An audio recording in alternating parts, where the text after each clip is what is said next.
आगमन गोवा पोखर में हुआ है, जो कि उनका क्षेत्र रहा। और आपके बारे में सवाल भी उठ रहे थे कि इधर से उधर पार्टी में हो रहे। इन सभी चर्चाओं को खत्म करते हुए क्या कहना चाहेंगे आप? देखिए, हम कभी पार्टी से इधर उधर नहीं हुए। चुनाव से पहले हमने प्रेस कॉन्फ्रेंस करके कहा था कि हम भी राजद के सिपाही हैं। पार्टी टिकट दिया फिर भी नहीं दिया, फिर भी हम चुनाव नहीं लड़ेंगे। पार्टी के जो भी उम्मीदवार बन के आवेंगे उनके हम साथ रहेंगे। और आज हम हैं, ठीक है, लेट हुआ इसलिए कि हम अपने कुछ पारिवारिक काम में फंसे हुए थे, जिसके कारण हम दोनों भाई जो है प्रेस कॉन्फ्रेंस नहीं कर पाए।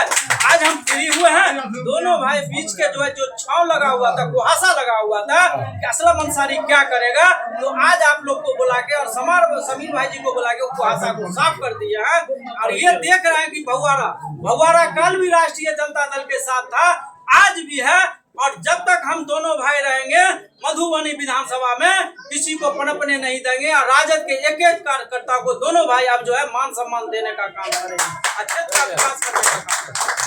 मेयर चुनाव के रिजल्ट के दिन आपने कहा था जब तक मैं रहूंगा फैयाज अहमद और समीर महासेठ को कभी कोई चुनाव जीतने नहीं दूंगा। इसके बारे में आपका क्या कहना है? उस बात को आप वापस ले रहे हैं? यहाँ पे वापस आज नहीं लिए, वापस जमाना हो गया। एक्सीडेंट होता है तो एक्सीडेंट धीरे धीरे जख्म भर जाता है। तो उसी समय में हमने कहा था कि मैंने कुछ आक्रोश में बोला था, जो मैंने राष्ट्रीय अध्यक्ष से उस बात को आप लोग के माध्यम से जाके उस बात को, उस गलती को क्षमा याचना भी किए थे। और लालू जी भी उस चीज को माफ किए थे।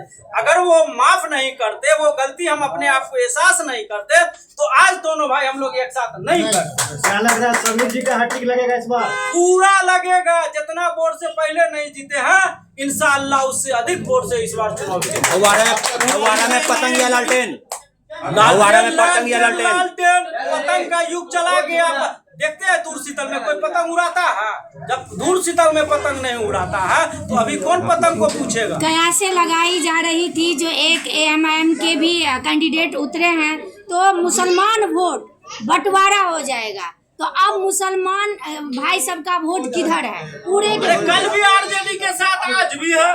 असलम अंसारी आए तब आया या पहले से था? नहीं, पहले से भी था। हम असलम अंसारी राष्ट्रीय जनता दल में 2005 से ही है। तो अभी क्या है, 2005 से ही हम राष्ट्रीय जनता दल में है। हम कहे ना, कोई कुछ कारण, पारिवारिक कारण, बस हमारी भतीजे का शादी था, जिसके कारण हम भाई जी को समय नहीं दे पा रहे थे। आज हम फ्री हुए हैं, भाई जी दोनों भाई बात किए हैं। और बात करने के बाद हम लिए भाई जी, लोग जो अफवाह उड़ रहा है, उस अफवाह को दोनों भाई एक जगह बैठ के हम लोग समाप्त करें। और हम लोग बहुत इंतजार में यहाँ थे कि हम लोग राष्ट्रीय दल, लेकिन हमको लोग मानते थे। हमारे गार्जियन अब्दुल्ला भाई है, हमेशा इनके बिना हम कोई भी, चाहे घर का शादी ब्याह हो या कोई भी कार्यक्रम हो, हमारे बड़े भाई वजुल्ला अंसारी के जाने के बाद, गुजरने के बाद, हम अपना बड़ा भाई मुली अब्दुल्ला जी साहब को हम हमेशा माने हैं। इंशाअल्लाह जब तक जिंदा रहेंगे हम बड़ा भाई मानेंगे। उनके अलावा बात को हम कभी नहीं नकार सकते। यानी आज से असलम अंसारी जी समीर महासेठ जी बन के घूमेंगे, वोट मांगेंगे या जो भी होगा उनके हित के लिए। हम मांगे रहे थे, आज नहीं, हम इससे पहले भी मांगे। जब भाई जी को सिंबल मिला, हमने बधाई दिया कि भाई जी एक समान है, मांगने वाला अनेक है। भाई जी आपका ये छोटा भाई एक फौज के तरह जो है, मतलब बॉर्डर पर खड़ा रहेगा, और जहां जाने की बात होगी आपको जिताने के लिए आपका छोटा भाई सबसे आगे रहेगा। तब जाके अगर आपकी जरूरत होगी तब वहां हम आपको बुलाएंगे। दूसरे पक्ष से किस तरह लड़ाई देख रहे हैं? साफ साफ लड़ा है कि राष्ट्रीय जनता दल के आगे कुछ नहीं। अरे बाहरी है, अभी जो NDA के उम्मीदवार हैं, लोकल है क्या? बाहरी जनता नहीं जानता है कि हम उसको जाएंगे दिल्ली में काम कराने के लिए या उसके घर पर जाएंगे? समीर भाई कम से कम सप्ताह में तो 4 दिन घर पर तो जरूर रहते हैं। लोग जाते हैं, मिलते हैं, अपना जो भी समस्या सुनते हैं। तो ये जान रही है कि जनता, आप जान रही है कि जनता के बीच में रहने वाला कौन है, किसके पास रात और दिन में जाए कौन फोन उठावे।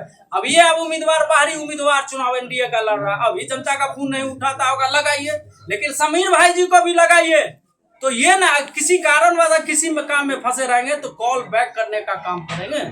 यही है इनमें खूबी। खास करके 10 साल में किस तरीके का विकास हुआ है मधुबनी विधानसभा? बहुत विकास हुआ है, बहुत विकास हुआ है। मेरे देख जर्जर रोड था, आज हमारे यहाँ देख लीजिए, पानी पीने के लिए लोग तरसते। लोग कहता है ना कि मस्जिद के पास हमारे भाई जी जितना समरसेबल हर मस्जिद के पास लगाने का काम किया है। जहाँ कुछ लगा है, जहाँ देखा है नहीं बहुत परिवार है, बहुत लोगों को दिक्कत, वहाँ समरसेबल लगाने का काम किए, नाला बनाने का काम कर रहे हैं। अभी हमने देख लिए यहाँ से लेकर रोड बनाने का काम कर रहे हैं। अगर हैट्रिक लगाते हैं तो क्या उम्मीद लगा रखे हैं मधुबनी विधानसभा में किस तरीका का विकास होगा? विकास, बहुत विकास होगा। ये हम बता रहे हैं, पहले भाई अकेले थे, लेकिन एक भाई मधुबनी में रहेगा समीर जी का। जो भी समस्या होगा हमारे पास आके दे, हम वो ले जाके, अगर भाई जी नहीं मिलते हैं आप लोगों को, पूरे मधुबनी विधानसभा की जनता को, तो हम कहना चाहेंगे आप लोग के माध्यम से कि भाई जी को अधिक से अधिक वोटों से जिताइए, रिकॉर्ड वोट से जिताइए। जो भी समस्या होगा आप हमारे पास दीजिए।